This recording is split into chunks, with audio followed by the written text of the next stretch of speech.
थलापति विजय की फिल्मी पर्दे से सत्ता के गलियारों तक की ये किसी ब्लॉकबस्टर फिल्म से कम नहीं है। जिस दिन चुनाव जीतेंगे उस दिन घोषणा हो जाएगी कि विजय की पॉलिटिक्स ब्लॉकबस्टर हिट हो गई।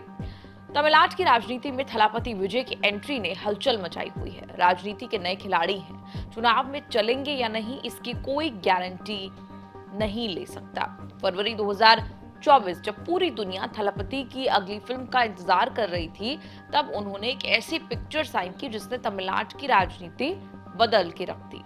तमिलगा वेट्टी कझगम टीवीके का जन्म हुआ। विजय ने साफ कर दिया कि अब वो पर्दे पर नहीं बल्कि जनता के बीच एक्शन करेंगे। 27 अक्टूबर 2024 विक्रवंडी, जहां आसमान भी नीला नहीं बल्कि टीवीके के झंडों से ढका था। 8 लाख समर्थकों के बीच विजय ने अपनी विचारधारा सेक्युलर सोशल जस्टिस का ऐलान किया। तमिलनाडु में ही कितने बड़े स्टार आए और छाए, लेकिन कई ऐसे जो सन्नाटे में निकल भी गए। विजय ने चुनाव से पहले ऐसा माहौल बनाया कि दुश्मन ही दुश्मन बनते गए। बीजेपी को डर है कि उनकी आखिरी फिल्म जननायकन हिट होकर विजय की पॉलिटिक्स न चमका दे। डीएमके का दर्द यह है कि उनकी रैलियों में इतनी भीड़ कहीं से चुनाव न पलट दे। यहाँ से विजय की पॉलिटिक्स के रास्ते पर कांटे बिछने लगे। कुछ कांटे हालात ने बिछाए, कुछ बीजेपी ने और कुछ डीएमके ने। सितंबर 2025 की करूर रैली में हुई भगदड़ और 41 मौतों ने विजय के सामने बड़ी चुनौती खड़ी कर दी। सरकार ने कड़ी एसओपी यानी कि स्टैंडर्ड ऑपरेटिंग प्रोसीजर लागू कर दिए। विजय ने इसे स्टालिन ऑपरेटिंग प्रोसीजर करार देते हुए मद्रास हाईकोर्ट में अभिव्यक्ति की आजादी पर हमला बताते हुए रद्द करने की लड़ाई शुरू की है।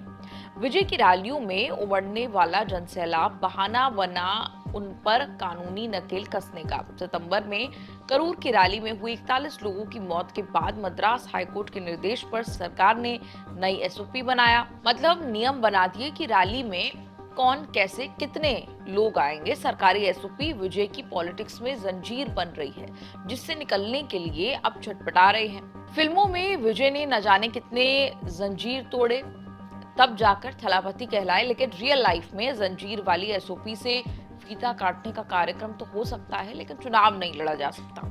मद्रास हाईकोर्ट ने टीवीके की याचिका पर सुनवाई तो की है, लेकिन राहत वाला कोई जजमेंट दिया नहीं है। कोर्ट ने इस मामले में राज्य सरकार से जवाब मांगा है। विजय फिर कोर्ट पहुंचे हैं एसओपी की जंजीर तोड़ने के लिए। विजय की पार्टी टीवीके का आरोप है कि एसओपी के नियम सुरक्षा के लिए नहीं बल्कि उनकी आवाज दबाने वाले हैं। अभिनेता से राजनेता बने विजय की पार्टी टीवीके और तमिलनाडु सरकार के बीच रैलियों के लिए जारी एसओपी को लेकर छिड़ा विवाद अब कानूनी जंग बन चुका है। विजय विसल बजा रहे हैं, लेकिन सुनने के लिए आने वाले लोगों को लाने के लिए टर्म्स एंड कंडीशन अप्लाई किए गए हैं।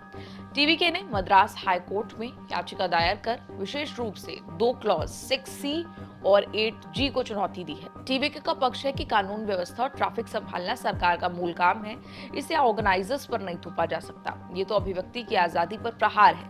टीवीके चाहता है कि इन कठोर नियमों को रद्द किया जाए ताकि 2026 के विधानसभा चुनावों से पहले वो अपनी जनसभाएं बिना बाधा के कर सके। मद्रास हाईकोर्ट ने करूर हादसे पर सख्त रुख अपनाते हुए पहले ही कहा था कि नेताओं को अपनी काडर की सुरक्षा की जिम्मेदारी लेनी होगी। कोर्ट ने सरकार को निर्देश दिया कि नियम सभी के लिए समान हो और किसी खास पार्टी को निशाना न बनाया जाए। ये नियम 5000 से ज्यादा भीड़ वाली रैलियों पर लागू होते हैं। विजय की रैलियों में इससे कई गुना ज्यादा भीड़ जुटती रही है, लेकिन अब भीड़ के रैली ग्राउंड में घुसने पर ही नियमों को रोक लगी है। हाईकोर्ट के आदेश से स्टालिन सरकार और डीएमके को मौका मिल गया विजय की जनसैलाब वाली रैलियों को नुक्कड़ सभाओं में बदलने का। 27 अक्टूबर 2024 को विजय ने अपनी पार्टी का पहला बड़ा राजनीतिक शक्ति प्रदर्शन किया, जिसमें लगभग 8 लाख लोगों के शामिल होने का दावा किया गया। 13 सितंबर से विजय ने विधानसभा चुनावों के लिए तिरुचिरापल्ली से अपना पहला राज्यव्यापी दौरा शुरू किया, लेकिन करूर हादसे के बाद ब्रेक लग गया।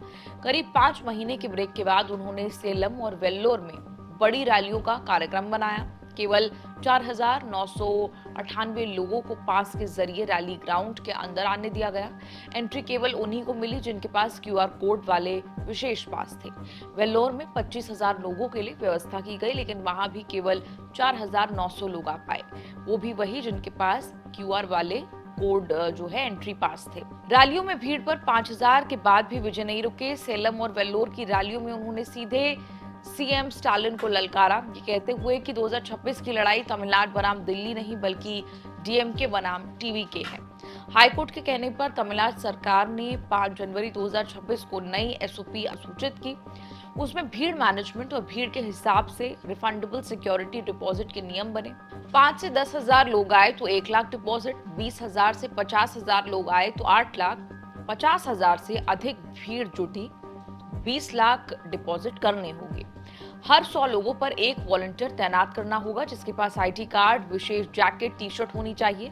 पीडब्ल्यूडी विभाग रैली स्थल की अधिकतम क्षमता तय करेगा। यदि भीड़ क्षमता से 50% अधिक होती है तो इसे गंभीर उल्लंघन माना जाएगा। रैलियों के लिए दोपहर 12 से 3 या 4 बजे तक का समय दिया जा रहा है। आयोजन से 2 घंटे पहले से ज्यादा भीड़ इकट्ठा नहीं होने दी जाएगी। पूरे रूट पर हाई क्वालिटी सीसीटीवी कैमरे और हर कुछ दूरी पर एम्बुलेंस और मेडिकल टीम की तैनाती आयोजकों की जिम्मेदारी होगी। एसओपी में चुनाव आयोग से मान्यता प्राप्त पार्टियों को प्राथमिकता देने की बात कही गई है, जिसे टीवी के पंजीकृत लेकिन गैर मान्यता प्राप्त भेदभाव बता रही है। विजय का कहना है कि ये बॉक्स ऑफिस नहीं, बैलेट बॉक्स की लड़ाई है। क्या ये एसओपी सुरक्षा का कवच है या राजनीतिक रुकावट? अदालत का फैसला ही तय करेगा कि तमिलनाडु की सड़कों पर विजय का विसल कितनी जोर से गूंजेगा। विजय ने अब अपनी फिल्मों से पूरी तरह संन्यास ले लिया है। पार्टी ने उन्हें सीएम उम्मीदवार घोषित कर दिया है। बिना किसी गठबंधन के अकेले दम पर 2026 के विधानसभा चुनाव में उतरने का उनका एक फैसला या तो उन्हें तमिलनाडु का नया किंग बनाएगा या फिर एक बड़ा सबक देगा। पर्दे का नायक क्या जनता का नायक बन पाएगा? विजय की इस राजनीतिक वेट्टी यानी जीत की कहानी अभी जारी है। आपका कोर्ट कचहरी के इस एपिसोड पर क्या कुछ कहना है? कमेंट्स में लिखकर अपनी राय जरूर दें। राजनीति हो या क्राइम, संसद की बहस हो या सड़क की सच्चाई,